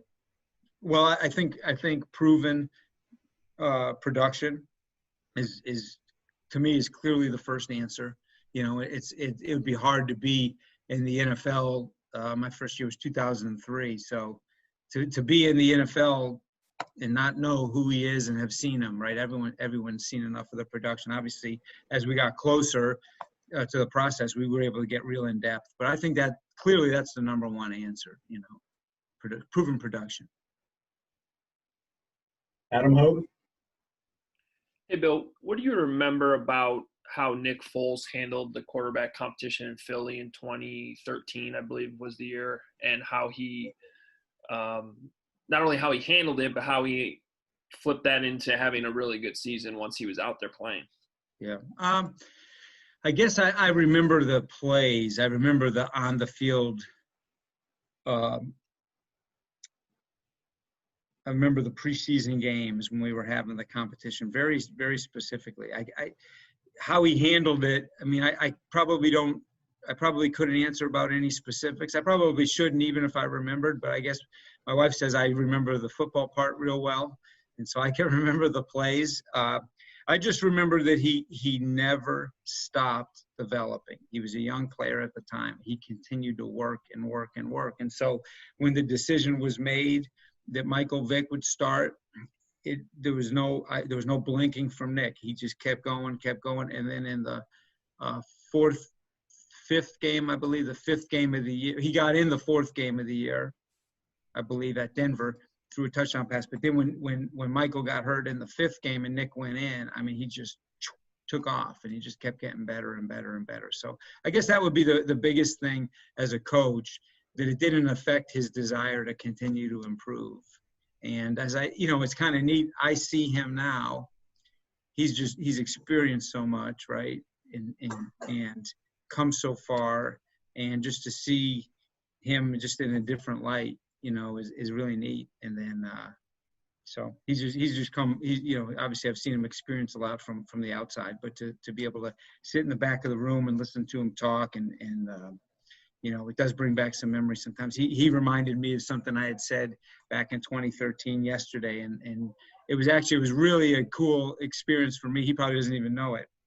Just, he brought up a coaching point he said, when you were talking today, it reminded me of such and such coaching point that you gave back in 2013. And he told me how it had affected him. And like, as a teacher, right, as a coach, what greater compliment can you get than to someone one of the guys who played for you to tell you that something you said that many years ago, he still remembers it today. Mark Potash. Hey, Bill, my question is about Cole Kmet. I'm curious, without having full speed practices, what indicators have you seen that from him so far that the lack of a regular off season will not be a hindrance to him being a contributor as a rookie? And if it's too early, what will you specifically kind of be looking for that will indicate it once you get out on the field? Well, with the rookies, we've been able to go full speed as I just came in off the practice field. They can't go against the defense, but they can do certain things full speed. Easy way to describe it would just be on air at this point. So, we have been able to evaluate his movement skills. Very happy with them. We're able to evaluate them in the meetings, answering questions. I mean, I sat in on Zoom meetings back in whatever month it was in the spring and early summer and listened to him get quizzed by Coach Barone. And so all indications, full speed on air, good movement skills, being quizzed and questioned, excellent mentally. So far, all indications are that he'll be able to put it together when the defense is over him, and he's got to go. Obviously, you also look at the history at the level that he was able to do that in college. So everything would tell you that you're right on track. The things you'll be looking for to answer the second part of your question would just be when the defense is there and it moves, right?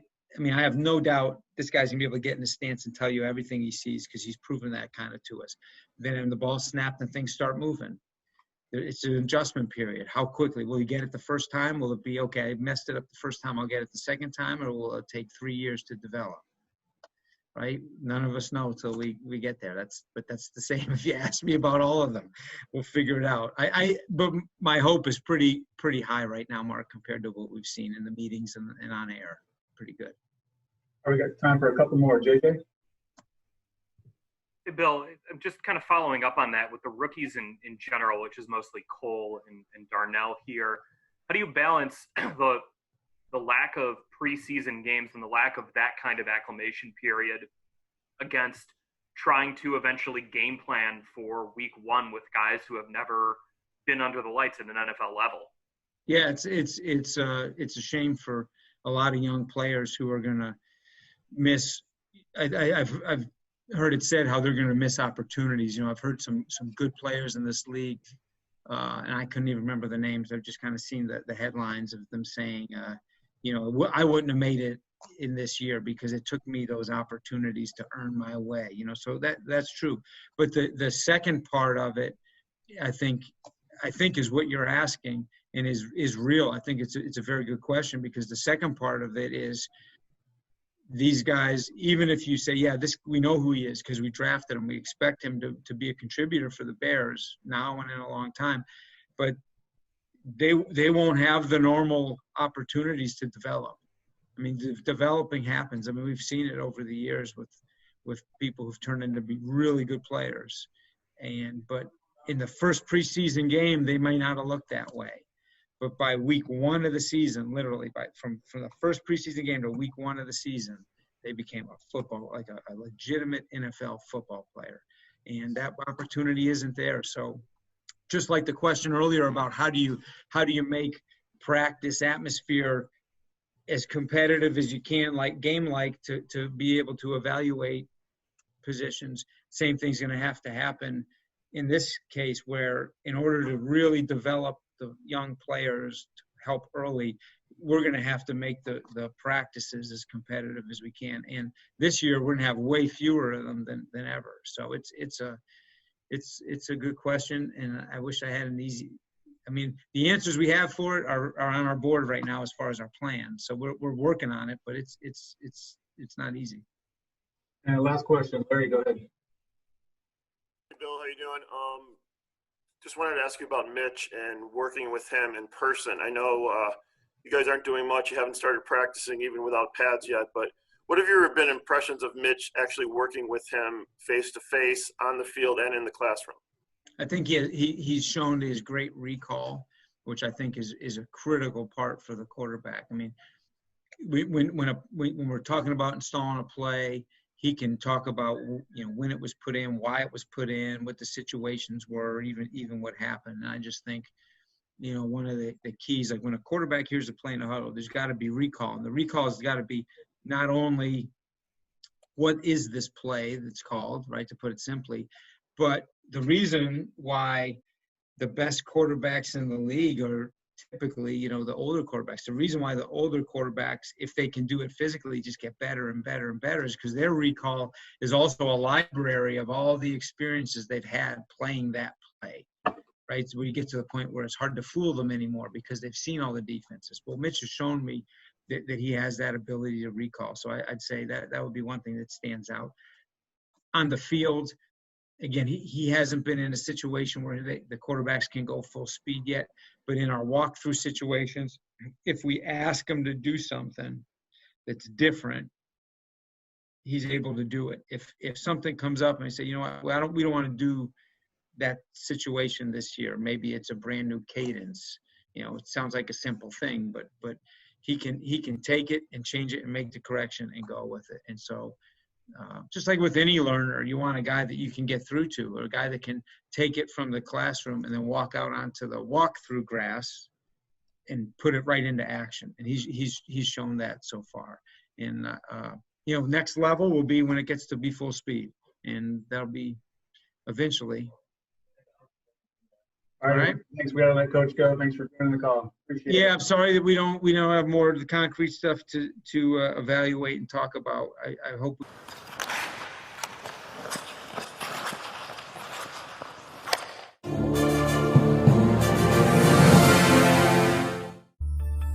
Relax.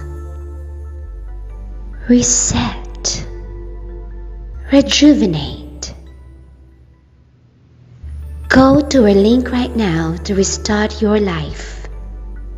TheRewindSports60.com. What are you waiting for?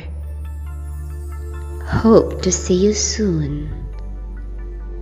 The Rewind Sports 60. You talked to us last time about your discovery of remise during the process. As you guys get into a camp setting now, what are the things you're most interested to kind of dial in on once practice starts? Well, just like anything, watch guys compete. Got to make kicks. How they're going to handle things. This will be the first time regards to watching them live since I saw them way back when in the spring. So we've had a few days out on the field and just kind of getting to know things right now. I'm Johns. Hey, Chris. Been around the NFL for a long time. How different does this, maybe the off season to the training camp you have now, feel for you just in terms of the ramp up period and real practices going later? And then the second part of my question is, last year with how creative you guys got with the kicking competition, what have you learned about Matt Nagy and his willingness to get creative as he comes up with the schedule for the rest of training camp for you guys? Well, it is. It's a different schedule. I'm actually kind of relying on my first year I became the coordinator in Cleveland. That was the lockout year, so it's the only thing I can kind of compare it to because we didn't see the players in the spring, and the first day I saw them was the first day of training camp, and just trying to get them acclimated with drills and what we were doing in scheme. That was I had a lot of anxiety on that. This is different. Than what's different about it is, some of these guys, my core has been with me. This is going into our third year together. So for us, we did some stuff in the walkthrough the other day, and I didn't even install it. I just wanted to kind of see where they're at, and I made the call, and boom, they just went right to work as if nothing had happened. So that part's encouraging, so we can move fast. With regards to Coach Nags and the schedule, he's creative, and that's a strong point of his, and being able to adapt the schedule. And I love what our schedule is right now. We got great teaching time to work with the guys and to kind of build on some of the stuff that we missed in the spring. But at the same time, the Detroit game is right around the corner. So it's a unique time, but we're excited about it. All right, Brad Biggs.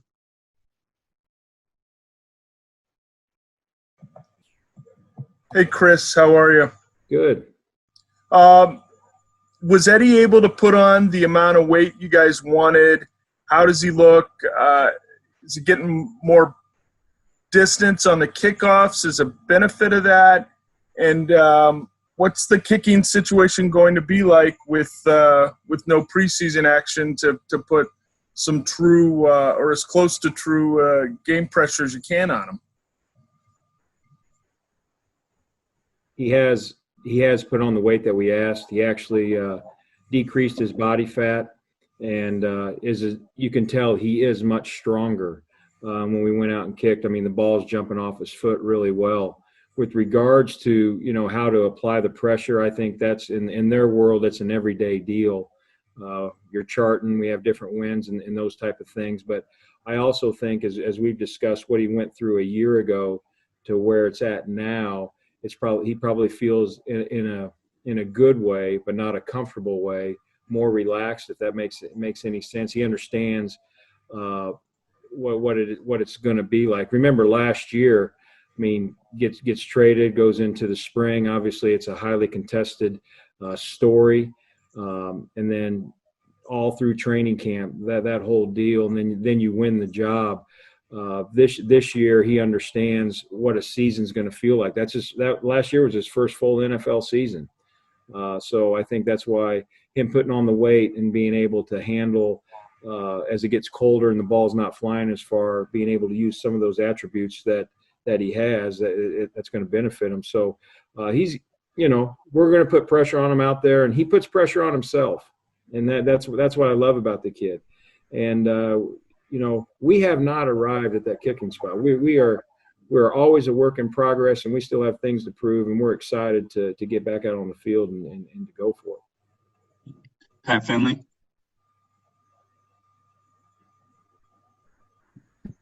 Hey, Chris, with all the uncertainty about the virus here, are you intrigued by the potential or the idea of keeping a kicker on the practice squad, or even maybe a long snapper, in case somebody may get sick a day or two before the game? Those are always thoughts that, we have discussions about, and I know that however we decide to do it, it'll be in the best interest of the team, and I got a lot of confidence in how we'll handle that. Kevin Fishman. Hey, Chris, you guys lost a couple veterans in terms of Quit and KPL. What do you see in terms of Iggy and Josh Woods? Obviously, guys you're familiar with, and how they can kind of step into those roles. Well, I need those guys to step into those roles, and they have a lot of playing time, and to a man, I know that I have a lot of high expectations for those two players, and we're going to work hard to try to satisfy those expectations. We also picked up some other players that are going to be able to help us out that I think that are going to be pivotal for us. Go Hub Arkush.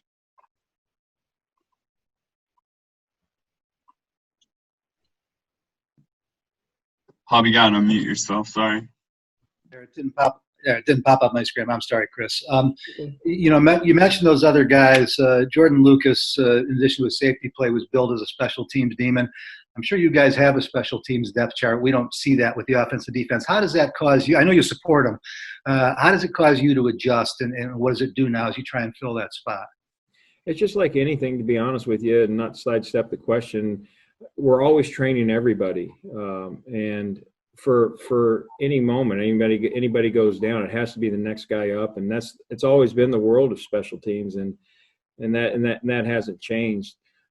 Just got to make sure. My job right now is to make sure that I have enough different parts trained. So if you have to make an adjustment during the year, we've got to put our best 11 out there. And what does that mean? It means, hey, this player A has to be able to play these two spots because player B is really only feels comfortable at this spot. And then you just begin to work the puzzle. And it is. It's all, at the end of the day, it's about development. And the longer, I always tell them, the more you can do, the longer you can stay. And that's kind of our philosophy. Dan Weeder. Chris, specifically with Josh Woods, what do you see as sort of the next stride for him in year 3? And then just as a side question to that, what's the greatest challenge on you with the condensed amount of time that you're going to have to get ready for Detroit? Well, number one, Coach Nags gives us a lot of special teams time, so it's awesome. So to be honest with you, that's not a concern in that area. Probably what's going to be a concern, obviously, is that you don't have the preseason games where the guys can feel the strength of the other guy when you're blocking and all those type of things. So we got to simulate that in practice as best we can while taking care of each other. With regards to Josh Woods, he's a guy that can run.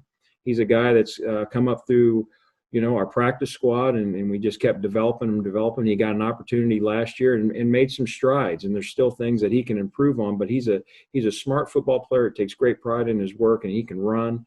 And he's a good football player. So I like those guys.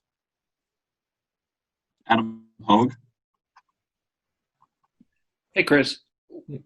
Your experience, it seems like some young kickers take a little while to develop. Once they get to the NFL, some of that development happens more. Is that accurate, and why do you think that's the case? I think it's very accurate. I mean, if you look around the league, and I know that we were a big story, but there were other teams that also struggled with kickers. It is a hard skill. It is. Think about this. If someone goes down in another position, you plug somebody else in. If someone goes down at kicker, alluding to the earlier question of, do you have to have someone else? You just can't go up to the right tackle and say, hey, can you go kick a 42-yard field goal? And, it does take time for these guys, and you have to have some patience. But with the patience, there have to also be results. And I think that we talked about it last year. There's going to be some good times. There's going to be some bad times. And we did experience that. Our job, obviously, in our room is to make sure that we're more successful. And when the game comes down to those big kicks, it's our job to make them. And that's what we're working for. And if you can do that, then you get into the realm of, all right, this guy is going to end up being a 10-year veteran, as opposed to, he was a Pro Bowler one year and now he's out of the league. I mean, that happens to guys also. So it's you got to have some patience. Adam Johns.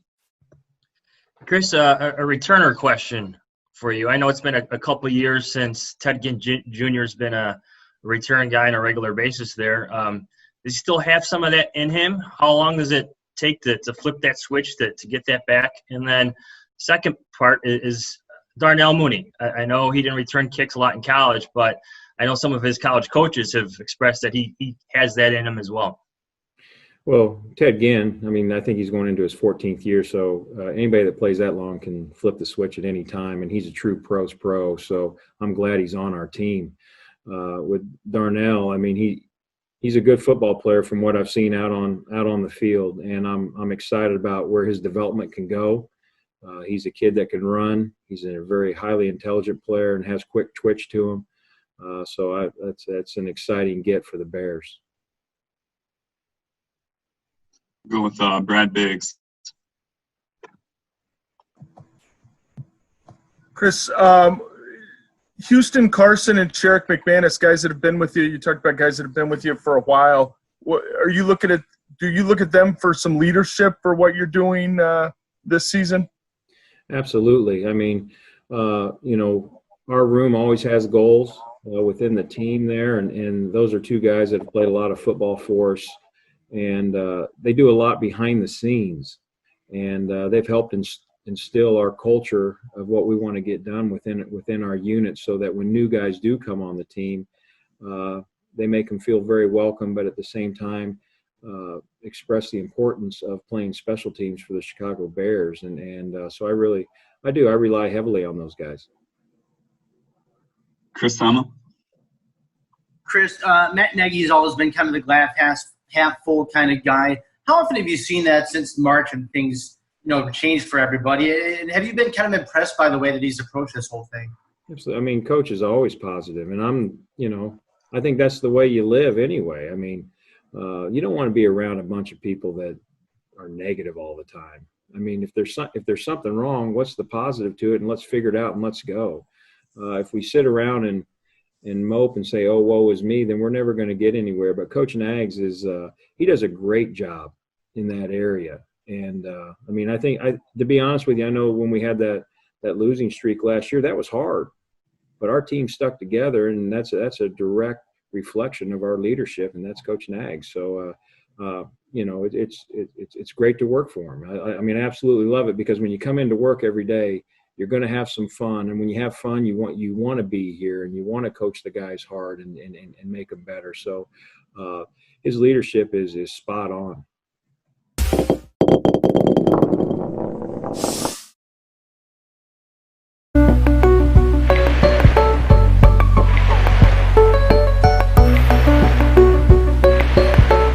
TheRewindSports60.com.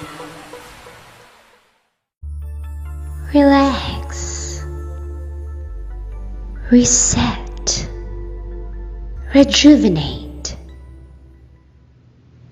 Go to a link right now to restart your life. TheRewindSports60.com. What are you waiting for? Hope to see you soon. The Rewind Sports 60.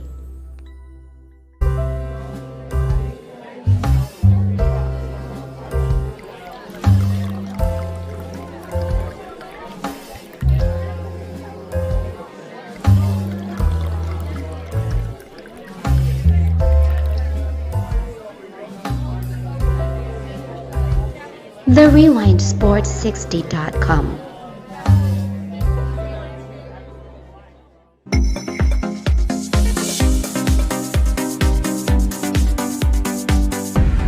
TheRewindSports60.com.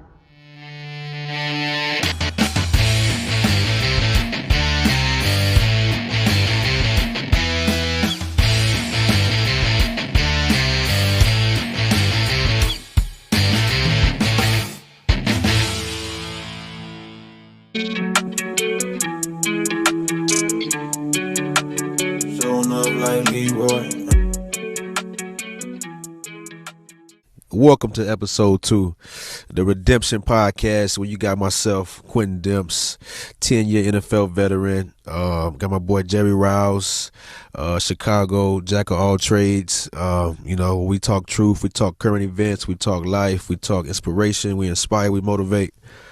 Welcome to all the listeners today. Welcome, man. Thank you so very much. This is on fire, man. And I love you taking control of this, man. You can hold this? Yeah, you can hold it. You the man. This is the Redemption Podcast, a weekly podcast everyone can pick up and follow, whether it's on YouTube, whether it's on our website, therewindsports60.com, on SoundCloud, and many, many other outlets. It'll be coming to you in syndication. But the Redemption, man, episode number 2, season 1. Number 2, season 1. We just have conversation. You know what, Jerry? What's on my mind right now? What's that? How important is your phone to you, man?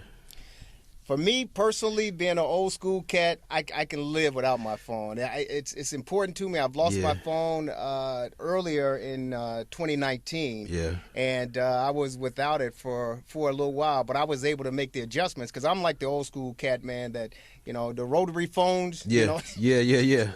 So I'm used to that, so I can handle it. What about you? Man, I asked the question because I took the phone from my 14-year-old today, and he almost had a panic attack, man. And I'm just like, golly, like these kids are just so, wrapped up in this phone. And to me, the phone's important. Like sometimes I just want to throw it in Lake Michigan, though. Right. Sometimes I just want to get away from it and just chunk it from, just throw it away. Why'd you take it away from him? What'd he do? He missed church this morning. Oh, really? He missed church this morning. He must have been up all night on his phone, So just trying to get him to be like, be more responsible. Like, bro, I told you to get up for church, and don't miss church. And so he missed church this morning. So I said, man, give me your phone, man. What are you doing? You on your phone all night. You can't wake up in the morning and take care of your responsibilities. Right. So give me the phone. And you would think I said stone him. He was, dad, I got this tomorrow. I got that tomorrow. Like, look, man, give me that phone, man. I gotta have I gotta do something. You know what? That's interesting. Now, I got a confession to make because I missed church today, too. So that means you're going to take my phone away? Nah. I ain't going to take your phone away. Hey, I did. I got some great friends who, they follow the Lord, and religion is important to them and going to church, and they stay on top of me as well.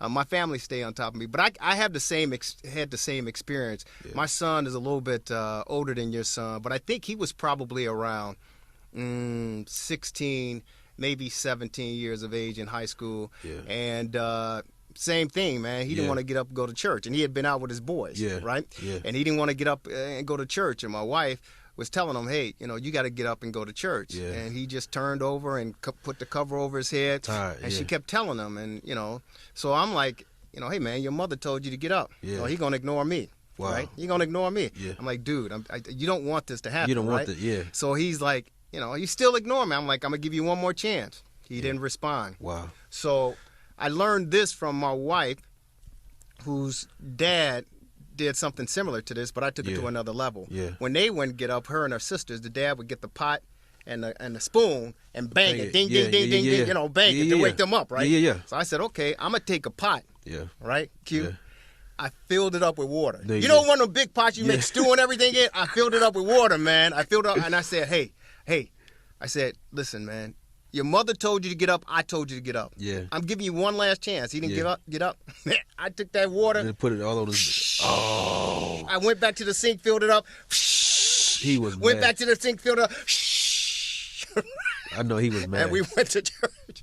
His whole bed, his whole mattress, his whole room, everything. Yeah. Dude, the water was dripping out the room.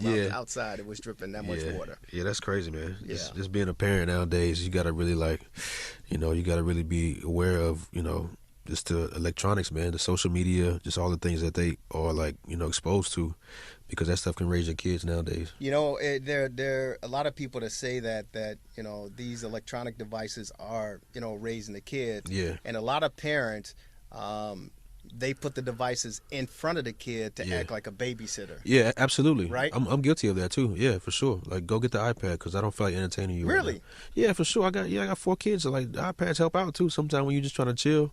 Do you monitor what's on the iPad? Not really. Not really. I mean, not really. Really? Yeah, I could probably be better. I think we all could be better. Yeah. Because the thing is, we don't know what's on. Yeah. Right? Yeah. And just because the kid has a device, like my kids, and I had 3 kids, right? Yeah. And we kept them busy. Yeah. And we gave them time to spend with their electronic devices. But it's a sticky situation. Yeah, it is. Because you gotta trust them. Yeah. And you gotta hope. You gotta trust them. Yeah. Yeah. You gotta trust and you gotta hope. Yeah. That it sinks inside. Right. Yeah. Because a lot of kids have a lot of free time and yeah. You never know the elements that are out there, the undesirables that's out there. So that's why, to me as a parent, it's important to monitor, what they're doing, even though you got to give them their privacy. Mm-hmm. Yeah. It's a fine line. Right. It's a fine line for sure. I don't know. I know it's like there's no iPads during the week.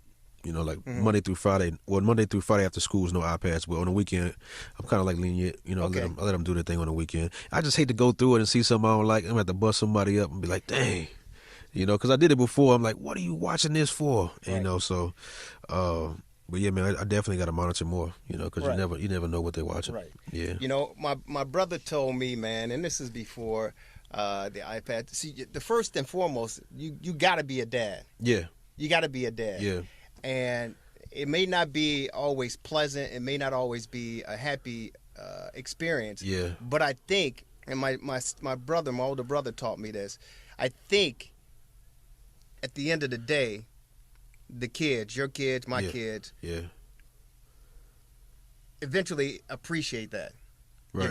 Right. Because, I would say to my brother, who's 4 years older than me, I was like, my son won't listen to me. These kids won't listen to me.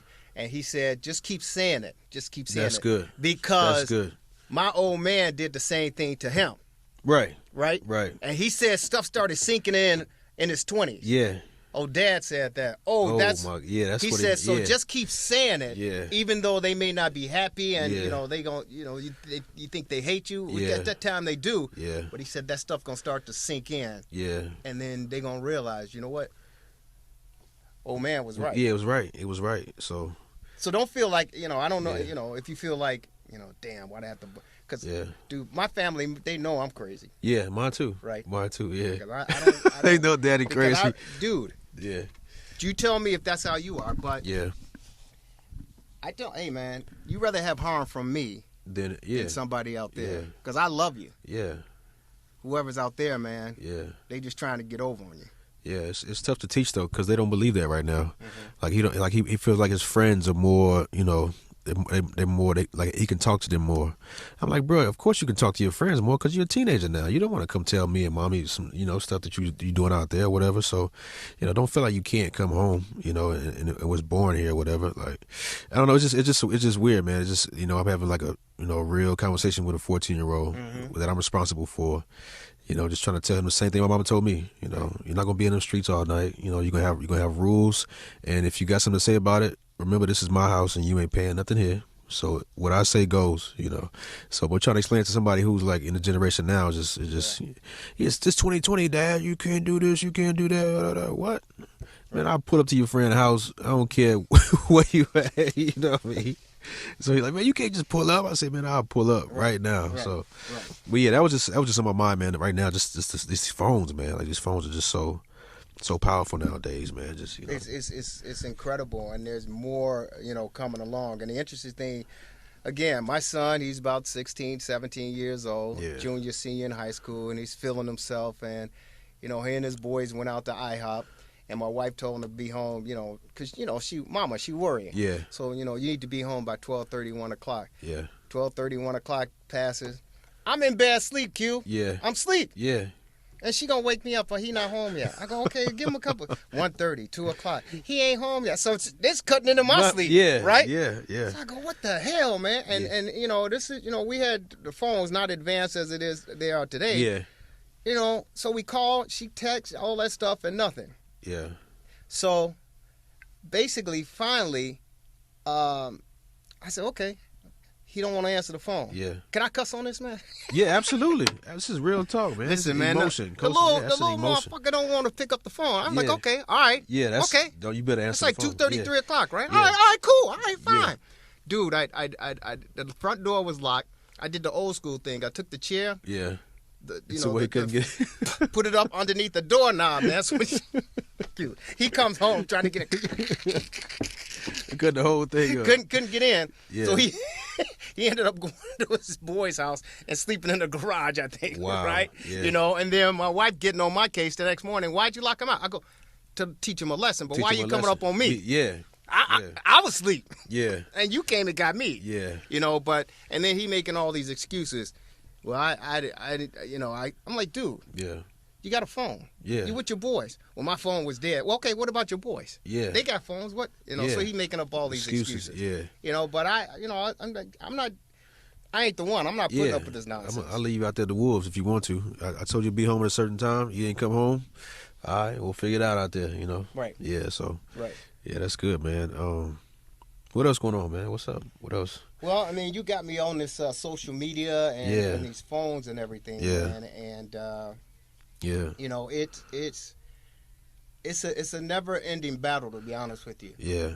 Do you think social media is a benefit or is it hurting us as a culture, as a you know society? What? That's a great question. And Chicago Cub third baseman Chris Bryant, who's rumored to be traded by the Cubs, said that Twitter and social media is probably the worst thing that ever happened to this world. Wow. Yeah. Really? Yeah. Chris Bryant said that of the Cubs. I wonder why he feels that way. Well, you know, because Q, you know, it's an unfortunate situation because this gives a lot of people who normally wouldn't speak up or show up a lot of courage. Gives them a voice, right? It gives them a lot of courage to say some things or, you know, to act upon some things and put some false information out there. Wow. And the bad thing about it is people gravitate toward it. Yeah. I'll give you an example. I was getting my car checked at the dealership last week for the yearly checkup.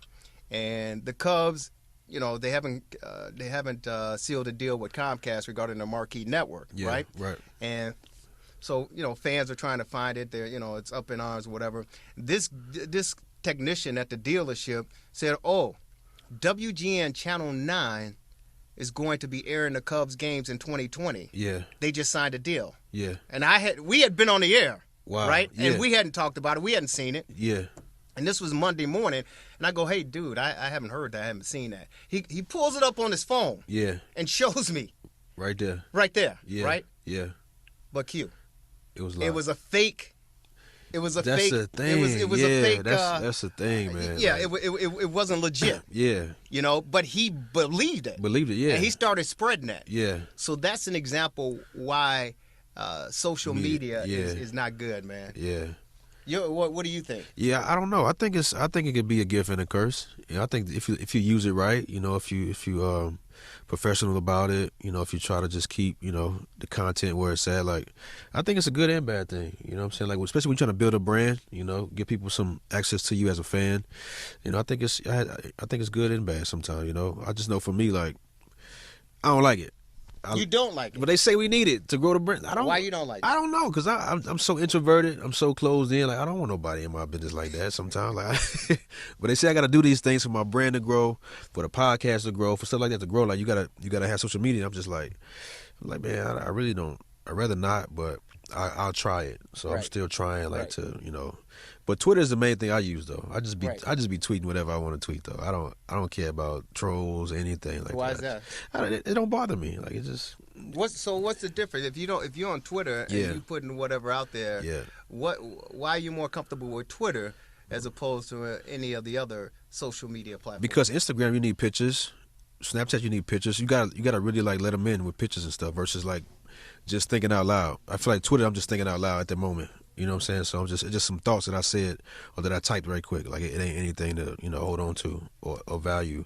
It might inspire sometime. I might, say whatever I want to say. I might say something that I, heard in the music, a song. So it's just, I like Twitter. I like when other people like tweet their mind too. Like, you know what I'm saying? Like, and I met some good people on Twitter. Like, that's really like, that's kind of like my friends, but I don't even know. Really? Yeah. Yeah. Like, and they support my music more than my family do. That don't scare you? Nah, it don't scare me.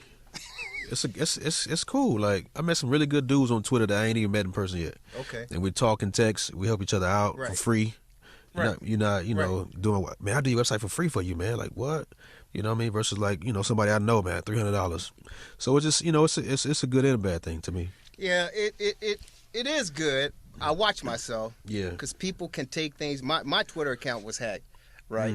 I think a couple years ago, and so people who it was under my name. My new handle is @1 real one Jerry Riles. Right. Okay. So one real Jerry Riles @1 real Jerry Riles. Right. It was just my name. Somebody got into it. So whenever someone would type in my name, this hacked version of my Twitter account would come up. Yeah. Right.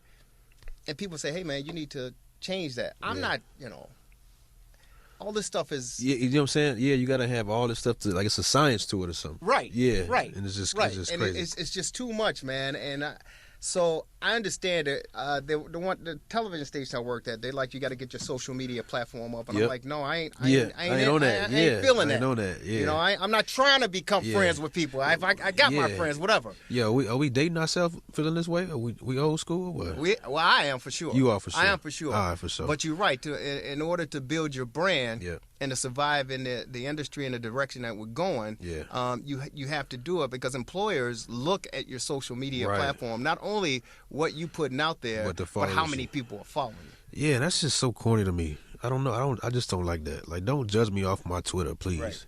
Right. You don't know what I'm doing the rest of my day. I could be, you know what I mean, good and bad. Right. So I don't like that. But I understand it. I get it. Especially like for high school guys and people like trying to get scholarships. Right. I can see that where I can help out at. But just as a grown man, I just hate people like judging me off of Twitter. Right. It's just corny to me. So.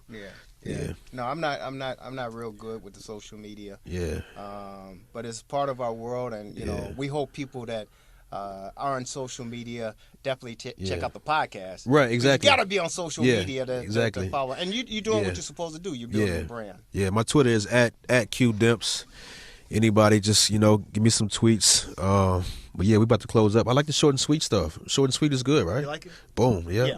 I like the episode 2, short and sweet. I don't know how we got to social media and parenting, but that's going to be the title for episode 2, right? Because we got to go right now, right? Yes. So we're closing up. Yes, sir. You want to close us out? You can close us out. Yeah. So Redemption Podcast, episode 2, Jerry Riles, Quentin Demps, 17th letter. Thank you for watching. Please subscribe, comment, question, hit us up. Peace. Peace.